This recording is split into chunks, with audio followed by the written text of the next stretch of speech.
하나님의 말씀은 시편 3편 5절로 6절입니다. 내가 누워 자고 깨었으니 여호와께서 나를 붙드심이로다. 천만인이 나를 둘러치려 하여도 나는 두려워 아니하리이다. 아멘. 하나님은 신실하신 분이십니다. 하나님은 우리가 하나님께서 우리를 도우시는 하나님임을 믿고 그런 하나님을 신뢰하기를 원하십니다. 지금 시편 3편은 다윗이 그 아들 압살롬을 피할 때 지은 시라고 제목이 이렇게 돼 있습니다. 다윗은 하나님께로 부름을 받아서 다윗 언약을 하나님으로부터 받았고 이스라엘의 왕이 된 이후에 그는 우리아의 아내 밧세바를 취하여 간음한 이후에 그 죄를 은폐하기 위하여 우리아까지 죽인 다음에 완전 범죄를 노렸지만은 선지자 나단을 통해서 그것이 밝히 드러나게 됐습니다. 다윗은 이 범죄로 인해서 많은 고통을 겪을 수밖에 없었습니다.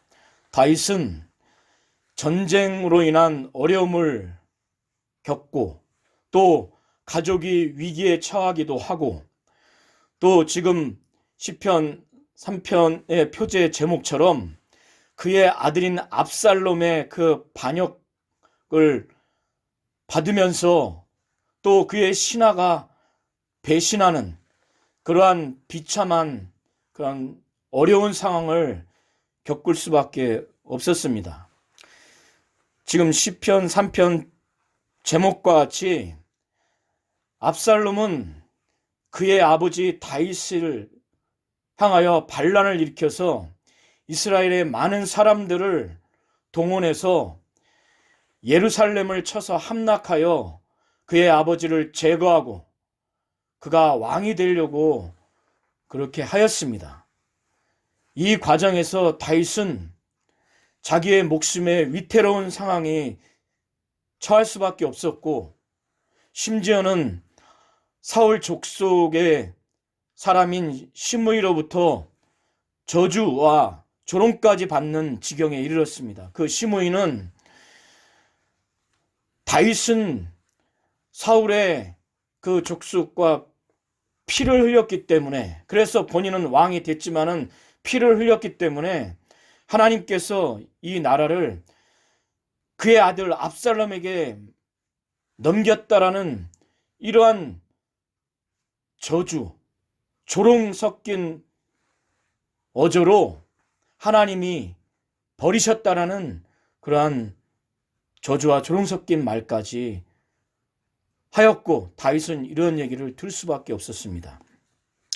이러한 상황에서 다윗은 탄식하면서 하나님께 고백하며 또 나중에는 승리의 확신, 하나님이 구원하시고 도우실 것이라고 하는 그 도우시는 하나님, 구원의 하나님에 대한 믿음을 갖고 고백한 그 내용이 바로 시편 3편입니다.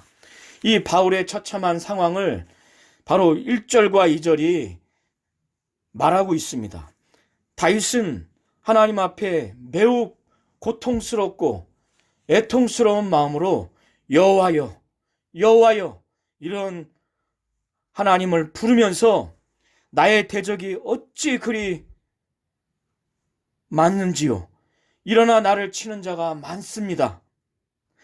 많은 사람이 내 주위에 있어서 나를 가리켜 말하기를 내가 이렇게 압살롬과 내 압살롬을 쫓는 나의 옛 신하들의 이 반역자들의 그 살해 위협을 받는 이 상황에서 하나님은 마치 침묵하시는 것 같은 그러한 상황에서 많은 사람이 있어 나를 가리켜 말하기를 저는 하나님께 도움을 얻지 못한다. 나에 대해서 이렇게 말합니다. 이러한 아주 비참한 처참한 애통스러운 상황을 1절과 2절에 하나님 앞에 고백을 합니다. 압살롬과 그를 추종한 이 반역자들이 다윗을 이제 목전에서 죽이고자 하는 그 상황까지 임박한 상황에서 매우 목숨의 위협과 그가 지금까지 하나님께 부름받아서 왕으로서 지냈던 모든 것들이 끝나버릴 수 있는 매우 영적으로 육체적으로 위험한 그런 상황에 처한 이때에 다윗도 그러한 심경을 고백을 1절과 2절에서 한 것입니다. 그러나 3절과 4절은 이 다윗이 하나님에 대한 굳건한 그 믿음과 내 기도를 들으신 하나님에 대한 그 믿음에 대한 심령으로 고백하는 내용이 3절과 4절입니다.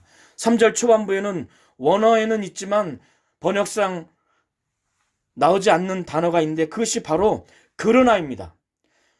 1절과 2절의 다윗의 심정과 상황과는 다르게 다윗은 그러나 여호와여 주는 나의 방패시오 나의 영광이시오 나의 머리를 드시는 자니다라고 1절의 상황과 1절 그 상황에서 다윗의 심령과는 전혀 다른 하나님을 바라보게 되고 그 하나님이 나를 위한 방패, 나를 둘러싼 방패라는 그런 고백을 하고 또 자기가 지금까지 왕으로서 하나님께 쓰임받던 모든 영광이 자기의 업적과 자기의 성취로 인한 결과가 아니라 하나님으로부터 온 또 하나님이 주신 영광이라는 그 고백을 하는 것입니다. 그래서 나의 영광이요 또 나의 머리를 드시는 자니이다. 이 의미는 재판정 앞에서 죄인이 피고인이 무죄 선고를 받았을 때에 머리를 들라 무죄를 선고하는 그것을 표현하는 것입니다. 이는 하나님께서 다윗이 그렇게 압살롬에게 쫓겨 생명까지 위협을 당하는 육체적인 고난과 영적인 고난 가운데서 감람산에서 처참하게 고개를 숙이면서 도망갈 수밖에 없었지만은 이제 하나님은 그의 머리를 드시는 그의 명예와 그의 직분을 다시 회복시킨다는 의미입니다.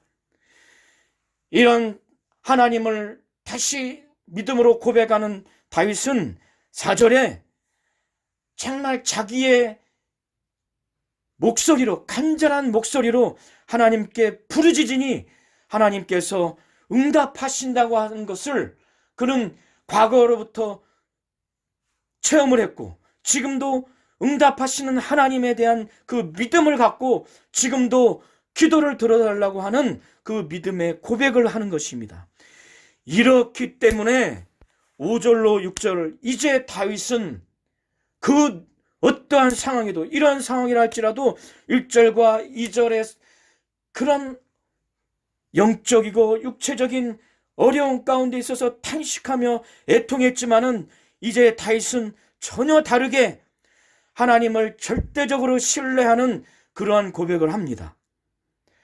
바로 다윗은 하나님께서 자기를 붙드시기 때문에 자기를 돕고 구원하시는 분이라는 것을 확실히 알기 때문에 이러한 상황에서도 그는 눕고 그는 자고 그는 깨어 있을 수 있는 그러한 육신의 아주 생리적인 것을 평안하게 할 수 있는 이유가 하나님이 자기를 붙드시기 때문에 그렇다고 하는 것입니다. 이러한 다윗은 정말 천만인이 자기를 둘러쳐도 자기는 두려워하지 않는다라고 그렇게 고백을 할 정도로 이제 담대한 심령이 됐습니다. 천만인이 마치 진을 치듯이 압살롬과 그의 반역자들이 진을 치듯이 이제 그 진들이 자기를 공격하면 죽을 수밖에 없는 상황에서도 두려워하지 않는다라는 고백을 하는 것입니다. 그러면서 다윗은 7절 8절에 이제는 매우 담대하게 저 반역자들이 자기를 둘러서서 2절에 많은 사람이 나를 가리켜 이런 상황에서 자기들이 죽이기만 하면 죽을 수밖에 없는 다윗이 향해서 하나님이 침묵하셨을 때 하나님이 다윗을 돕지 않는다. 침묵이 바로 돕지 않는다라고 그렇게 말했을 때 다윗은 굉장히 불안하고 애통해하고 절망스러웠지만은 이제 다윗은 담대하게 하나님께 일어나소서, 여호와여 일어나소서, 나의 하나님이여 나를 구원하소서, 자기를 구원할 자에 대한 믿음을 갖고 이제 일어나소서, 구원하소서라고 하는 담대함을 갖고 하나님께 기도하는 겁니다. 그러면서 이전에 주께서 이스라엘의 원수들을 정말 뺨을 치시고 악인의 일을 꺾으셨던 하나님이 지금도 압살롬과 반역자들의 원수의 그 뺨을 치고 악인의 일을 꺾어달라고 하는 그러한 기도를 할 만큼 이제 하나님에 대한 절대적인 믿음이 생긴 겁니다. 그러면서 정말 이 2절에 자기를 둘러싼 사람들의 말에 흔들리지 않냐고 자기를 구원하는 하나님, 이 구원이 하나님께 있다라고 하는 믿음을 확실히 고백하고 이런 주의 복을 자기와 자기 민족에게, 자기를 따르는 백성에게 내려달라고 하는 매우 승리의 확신을 갖고 하나님께 기도하는 것을 8절을 통해서 우리가 볼 수 있습니다.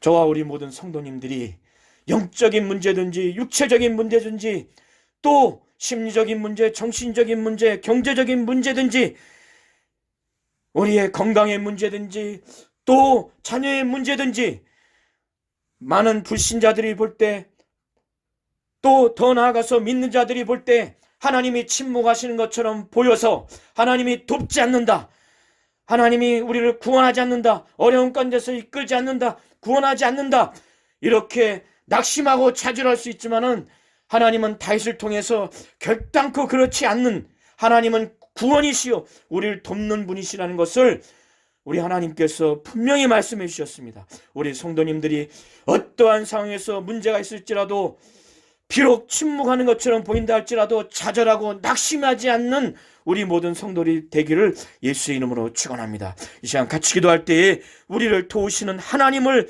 정말 신뢰할 수 있도록, 하나님은 신실한 분이심을 믿고 신뢰하는 자가 될 수 있도록 예수 이름을 한번 부르며 기도하시겠습니다.